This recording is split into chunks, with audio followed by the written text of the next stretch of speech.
Les premiers vaccins contre la COVID-19 sont au pays. À 11h25, Gisèle Lévesque, 89 ans, est devenue la première Canadienne vaccinée. C'est un vaccin comme pour la grippe, là. Rien de dramatique.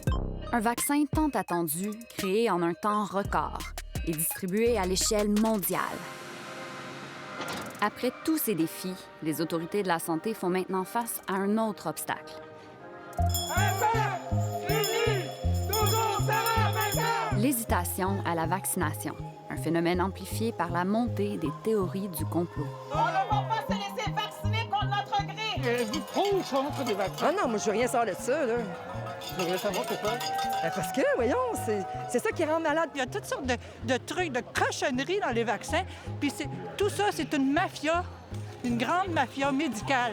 Nos données nous indiquent clairement qu'il y a un lien entre l'adhésion aux énoncés complotistes puis le refus ou les décisions par rapport là, à la propension vaccinale. L'Organisation mondiale de la santé a reconnu l'hésitation à la vaccination comme une des plus grandes menaces à la santé. Depuis le début de la pandémie, le mouvement anti-vaccin marque des points. Il capitalise sur la pandémie et la montée du complotisme pour gagner des adeptes et, dans certains cas, faire mousser ses profits. Le lobby anti-vaccin est composé d'une clique de personnes et compagnies très sophistiquées, très déterminées, qui manufacturent le doute.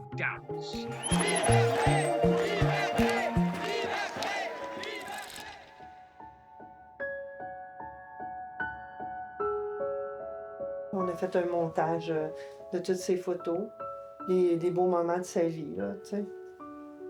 C'est cette photo-là, c'est celle-là, 26 heures avant le décès.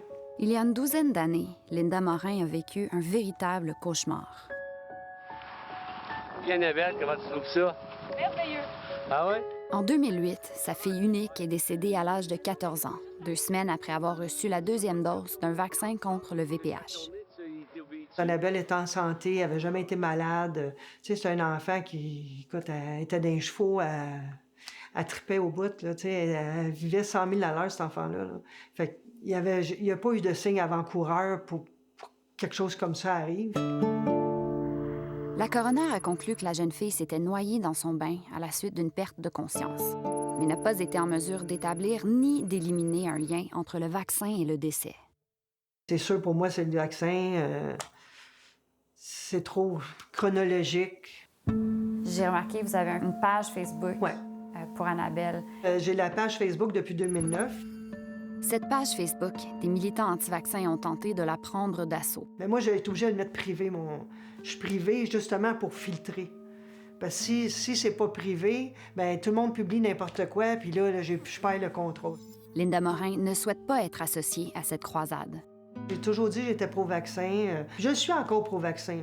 Bien, il y en a beaucoup du complot, tu sais, là présentement, là, tu sais, beaucoup d'affaires de complot qui rentrent, puis, tu sais, je les publie pas, là, tu sais. Moi, je veux pas parler contre la rougeole, je veux pas parler contre tous les autres vaccins, parce que je trouve que les anti-vaccins, c'est très violent. Comment ne pas ignorer Big Pharma? Cette puissance sans pitié pour qui créer la maladie égale faire des profits. Ce genre de discours fait son chemin ici. Les données recueillies dans les derniers mois démontrent que bien que la majorité des Canadiens demeurent pro-vaccin, ils sont de plus en plus nombreux à se poser des questions. Je pense que c'est normal d'avoir toutes des questions, des doutes. Quand ça devient problématique, c'est quand on remet en question la science, le consensus scientifique. Donc, la science est très claire par rapport aux vaccins, par rapport à l'efficacité, la sécurité des vaccins. Et ce qui nous inquiète aussi, nos dernières données nous montrent vraiment une hausse entre juin puis novembre de l'indécision face à la vaccination. C'est un peu particulier au moment où là, on voit qu'il y a un vaccin disponible, qu'on commence à avoir plus de réponses là aussi sur la vaccination, bien, qu'il y ait une hausse de l'hésitation vaccinale. Nous ne sommes pas irresponsables parce qu'on s'informe sur ce qu'il y a dans les vaccins. La popularité grandissante des idées complotistes est en partie responsable du phénomène. We now have unelected health officials running our country.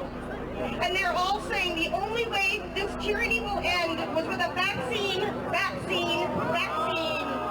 ça reste un phénomène très minoritaire. Donc, je pense qu'il faut faire la différence entre avoir des questions, des craintes, des hésitations par rapport à la vaccination et être un activiste là, contre les vaccins qui prend parole publiquement. Certains leaders des mouvements anti-vaccins se sont mis en dialogue avec, par exemple, des leaders de mouvements extrême droite pour partager toutes sortes de thèses complotistes en lien avec la COVID, mais pas que. On peut penser, par exemple, à des discours liés à QAnon qui sont sortis de l'extrême droite puis sont mis à être partagés aussi par des gens là, plus associés à pseudo-sciences, anti-vaccins. Cette synergie complotiste a donné du gaz au mouvement anti-vaccin partout à travers le monde et a donné naissance à des théories étonnantes. Mais une fois que vous avez reçu ça dans votre corps, vous avez des nanoparticules partout. Et là, avec la 5G, on va pouvoir vous manipuler, vous détruire. C'est de la folie pure. Des fausses informations de ce genre ont mené à des incidents inquiétants. Suspect knew the vaccines would be rendered ineffective. Au Wisconsin, un pharmacien complotiste est accusé d'avoir tenté de saboter plus de 500 doses du vaccin contre la COVID. Sur Facebook, ces actions sont encensées par des membres d'un groupe nommé SOS Québec, qui compte plus de 10 000 abonnés. Mais le mot vaccination ici n'a pas lieu, on parle de thérapie génique. C'est pour ça qu'il faut... SOS Québec se dit pacifique, mais s'est récemment retrouvé dans la mire de l'équipe antiterrorisme du SPVM après avoir distribué un tract qui comparait la vaccination à un génocide ordonné avec l'aide de l'armée canadienne. Certains groupes qui s'opposent au vaccin se résument à une page Facebook, mais d'autres sont beaucoup plus sophistiqués. C'est très difficile de contrer ces mouvances-là. On ne joue pas sur le même tableau, là, dans le fond.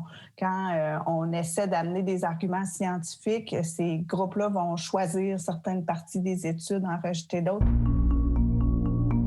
L'automne dernier, quelques membres d'un organisme international qui lutte contre les discours haineux se sont immiscés dans une conférence anti-vaccin virtuelle. Herd immunity will do its job and we will all be safe long before a safe vaccine.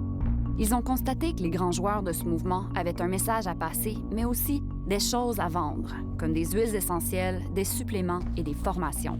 Get behind the things that we're doing and courses for mastery and our boot camp course that open enrollment is coming up again the end of September. C'était comme si nous étions à une conférence de gestionnaires en marketing qui discutaient de comment vendre leurs produits. C'était incroyablement banal, mais aussi effrayant, car ils utilisent consciemment la COVID pour semer le doute et que leur produit, ultimement, c'est la mort. Ils tentent de remplacer les solutions développées par la science par des solutions qu'ils ont développées par eux-mêmes et qu'ils vendent en passant. Parmi les invités d'honneur de cette conférence, on retrouve Andrew Wakefield, le scientifique qui, il y a 20 ans, a publié l'étude bidon qui prétendait établir un lien entre les vaccins et l'autisme. They took their children to be vaccinated, and then something happened. Their children fell apart. Plusieurs considèrent que Wakefield est à l'origine du mouvement anti-vaccin moderne. The population who are aware of these issues has grown dramatically in the face of coronavirus COVID-19. En 2019, nos collègues de CBC avaient infiltré une autre conférence anti-vaccin avec des caméras cachées. La peur et la désinformation sont la marque de commerce du lobby anti-vaccin. Et cette désinformation, ils la vendent sous forme de conférences qui leur rapportent des milliers de dollars. Oh, it's Andrew Wakefield. Do you ever come to Canada much, or? Yeah, I'm happy to come back to Canada. Yeah, I love Canada. You guys, it's really important up there. Do you have fees or anything like that? Yeah, I do have fees. Ils donnent l'impression que leurs initiatives sont menées par des membres du public, alors qu'en fait, il s'agit de stratégies sophistiquées. Ils essaient de vendre 3 idées de base. Premièrement, que la COVID n'est pas si dangereuse. Deuxièmement, que nous ne pouvons pas assurer la sécurité des vaccins. Et troisièmement, pouvons-nous vraiment faire confiance aux médecins? Ces 3 idées maîtresses sont reprises partout sur le web dans des articles qui ont souvent l'allure de publications légitimes. Mais attention, pour cette industrie, le trafic web représente également une source de revenus. Le contenu anti-vaccin est souvent publié par des compagnies de produits naturels, des sites de fausses nouvelles ou, dans un cas, par un site canadien accusé d'avoir des liens avec des réseaux de désinformation russes. L'opposition au vaccin est rarement présentée de façon explicite. You can't search our name and it won't come up. We're secret. On utilise souvent un vocabulaire qui parle de choix, de liberté ou d'information pour cacher les réelles intentions et pour éviter la censure des réseaux sociaux. We need to not put vaccine even in the name whatsoever. So informed consent. And then the other Virginia one is Virginians for Medical Freedom. Thanks for the tips. Yeah. On est vraiment dans un contexte qui a beaucoup d'informations. Il y a de la bonne information, de la fausse information. Il y a de l'information qui cherche à nous désinformer clairement. Donc, je comprends que ça peut être complexe de s'y retrouver. Le 30 janvier, à Los Angeles, des militants anti-vaccins encerclent un des plus importants centres de vaccination aux États-Unis. Ils réussissent à provoquer la fermeture du site pendant près d'1 heure. La peur des vaccins est plus répandue et plus inquiétante chez nos voisins du Sud. Plus de la moitié des Américains hésitent ou refusent carrément de se faire vacciner. Certaines faussetés partagées par l'ancien président auraient contribué à cette tendance. On sait que la vaccination, comme d'autres sujets de santé, c'est très politisé aux États-Unis. Donc, ça peut représenter une certaine vision, une certaine idéologie politique. Au Québec, on a été traditionnellement protégés, entre guillemets, c'est-à-dire qu'il y a eu très peu de ce type de mouvement-là organisé. Ce qui n'empêche pas l'opposition à la vaccination d'être présente ici. Et cela depuis l'avènement des vaccins. En 1885, alors qu'une épidémie de variole faisait rage au Québec, une émeute contre la vaccination obligatoire s'était déchaînée devant l'Hôtel de Ville de Montréal. Grâce au vaccin, cette maladie qui a tué et défiguré des milliers de Canadiens a été éradiquée. Un des leaders du mouvement anti-vaccin de l'époque était Alexander Ross, un médecin qui croyait qu'une bonne hygiène pouvait prévenir la variole et que la vaccination était dangereuse. Il comparait notamment les mesures sanitaires à une tyrannie, un vocabulaire encore utilisé 135 ans plus tard. Le Québec est un des endroits dans le monde où la contestation de la tyrannie techno-sanitaire est la plus avancée. Quand on comprend la fraude médicale. J'accuse les médias de terrorisme intellectuel. Depuis quelques années, avec la montée de la droite et du mouvement anti-science, certains influenceurs ont commencé à se faire connaître. La pandémie a provoqué une montée en flèche de leur popularité et de leur impact. Les lois de mesures d'urgence sont là pour faire croire à la population qu'on veut protéger la santé. Et je pense que j'ai à ma gauche Jean-Jacques Crèvecoeur qui va avoir un petit mot à dire là-dessus. Qu'est-ce que vous pensez de ça, Jean-Jacques? Une des voix les plus fortes du mouvement anti-vaccin francophone est celle de Jean-Jacques Crèvecoeur. Début février, j'ai laissé tomber mon activité professionnelle principale pour me remettre au combat, puisque... Son opposition aux mesures sanitaires a fait les manchettes cet été. Mais le militant n'est pas tombé de la dernière pluie. Mais arrêtez de vacciner vos enfants, bon sang. Enquête s'était déjà intéressée à lui en 2009, pendant la pandémie de la grippe H1N1. À l'époque, il avançait des théories comme celle-ci. Un certain nombre de guillotines ont été fabriquées pour équiper les camps de concentration où on mettra ceux qui refuseront la vaccination. Une version de cette rumeur a également circulé cette année. Le Canada est en train de construire 45 camps de concentration sur l'ensemble du territoire canadien, dont 4 à Montréal.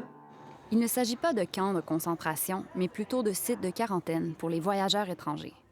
Forcément, il y a des influenceurs qui préoccupent au Québec parce qu'ils emmènent les gens dans une réalité alternative. Puis le danger, c'est qu'il suffit d'une personne qui dévie pour qu'il puisse avoir de graves dommages. À un moment donné, il va y avoir des êtres humains qui vont résister, eux, à cette élévation vibratoire. Les êtres humains qui seront restés dans la 3e dimension ne verront plus les êtres humains qui sont passés dans la 5e dimension, la 5e densité. Avec Monsieur Mario Dumont. D'origine belge, Jean-Jacques Crèvecoeur est conférencier et auteur de plusieurs livres. Il détient également une formation universitaire en physique théorique. En Europe, ses activités sont sous la loupe d'organismes qui enquêtent sur les dérives sectaires. On s'inquiète notamment du fait que Jean-Jacques Crèvecoeur fait la promotion de médecines alternatives jugées dangereuses et qu'il prétend que Bill Gates souhaite utiliser les vaccins pour contrôler la population. Donc, Bill Gates présente des pseudo-arguments scientifiques pour justifier le fait qu'il veut vacciner 7 milliards d'individus pour justifier des politiques qui finalement sont quand même des politiques de réduction de population. Vous m'entendez? Je vous entends très bien.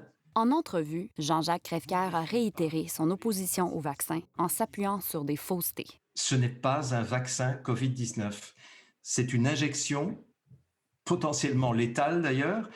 Je n'ai jamais vacciné mes enfants, effectivement, et je considère que la vaccination n'a jamais été efficace, n'a jamais apporté quoi que ce soit d'intéressant en termes de santé publique. Confronté aux propos recueillis pour ce reportage, Jean-Jacques Crèvecoeur nous accuse d'être de mauvaise foi et nie avoir profité de la pandémie. Ça fait 32 ans, bordel de merde. Ça fait 32 ans que je suis formateur. Est-ce que vous croyez que j'ai eu besoin du COVID-19 pour me faire une fortune? Et d'ailleurs, je ne suis pas millionnaire. La notoriété de Jean-Jacques Crèvecoeur a tout de même fait un bond considérable pendant la pandémie. Le nombre d'abonnés de sa chaîne YouTube a plus que doublé. J'avais 230 000 abonnés, j'avais 13 millions et demi de vues rien que pour la période Covid. Tu étais trop influent? J'étais trop influent, je dérangeais trop. Cette chaîne a été fermée en juillet dernier pour avoir contrevenu aux conditions d'utilisation du site.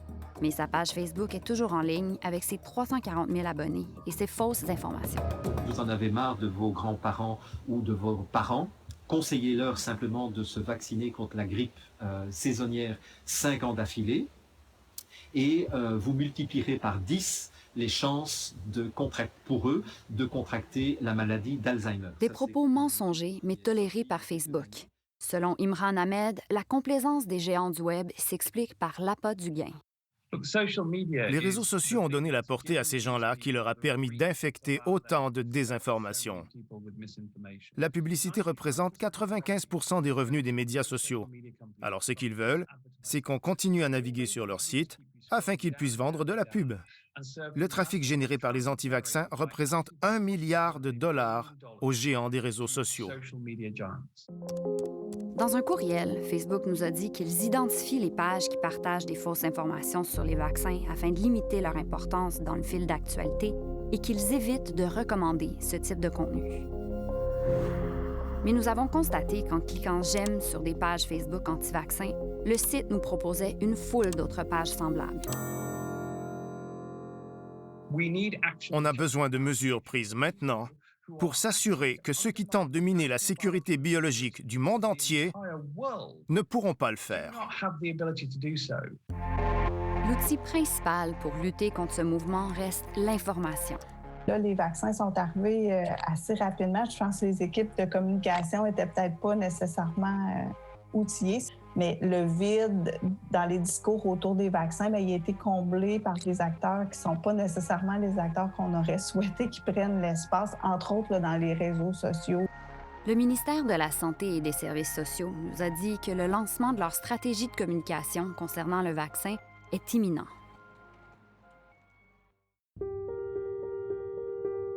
Je suis pas la fille qui va dire « yes, sir » le vaccin. C'est comme « je vais prendre la chance ». Parce que j'ai du monde qu'il faut que je vois. J'ai des parents, je suis proche aidant pour mon père qui fait de la dialyse. Tu sais, c'est eux autres qui m'ont sauvé la vie après le décès d'Annabelle. Je me suis accrochée à eux autres. Fait qu'aujourd'hui, ben, tu sais, il faut que je fasse pour, là, tu sais. Il va falloir que les gens se fassent vacciner. Ils n'auront comme pas le choix, là. Parce qu'on peut pas continuer comme ça. Ça n'a pas de bon sens, là. Tu sais, la vie, là, elle est arrêtée, là.